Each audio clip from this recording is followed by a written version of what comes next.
Hi guys. We hope you're doing well. We just wanted to kind of give you an update on where we are with partnership development, how we are doing financially, or just how funds are coming along, and just thank you guys in general.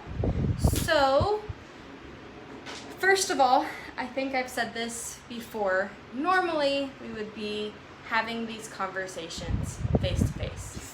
Normally, we would be in the States, and this would be a lot easier.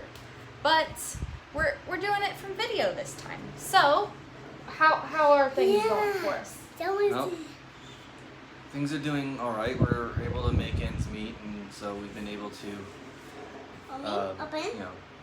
get everything we need and pay all our bills and everything, and that's about it. A little bit on what's going on here. One of the reasons why we couldn't come back and visit with everyone is that right now the Philippines has a fairly strict travel restrictions.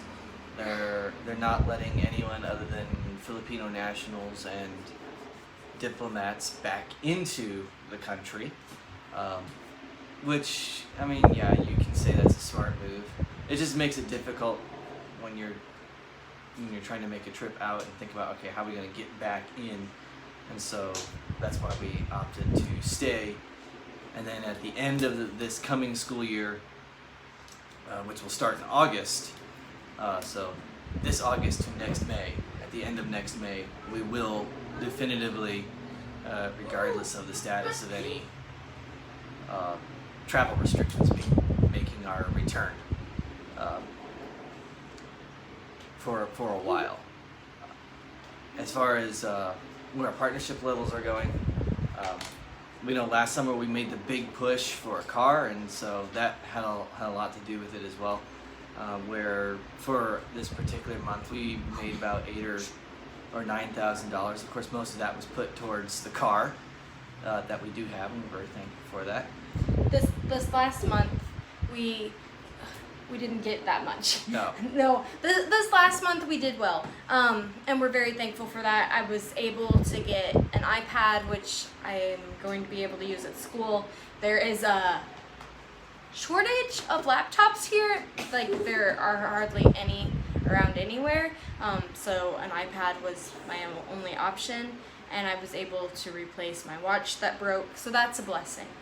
But how we know like what's coming up the next month financially is we can see what's coming in for the month of July, and that's whatever comes in for the month of July is what we'll receive for August.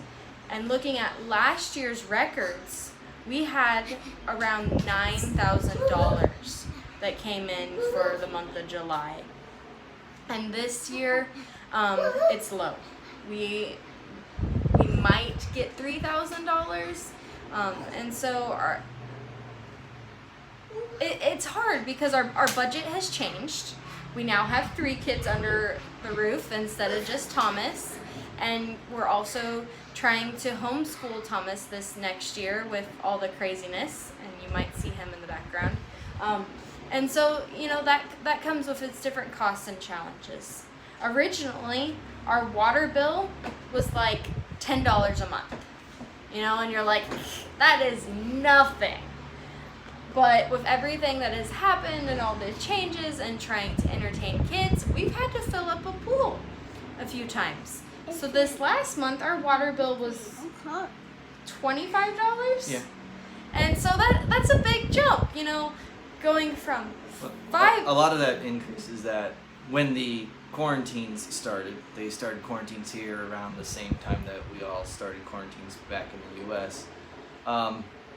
They did not deliver a water bill. Electric bills kept on coming in for some reason, thank goodness. Those ones are really high, no matter what. But they stopped delivering a water bill for 3 months, so we're basically making up for 3 months of it. So eventually the water bill should go back down. They have said, though, that they want to increase the cost. No matter what, it is not ever Yeah. going to be the $10 that it used to be. And so it's just something that we're trying to keep in mind. Like Dan mentioned earlier, yes, we have been able to pay the bills, but there have also been tight months. And so our hope and prayer is that we can stay kind of closer to what we got this last month, because then it's one less thing you have to worry about. It's one less thing you have to stress about. You know, we can spend more time with this guy.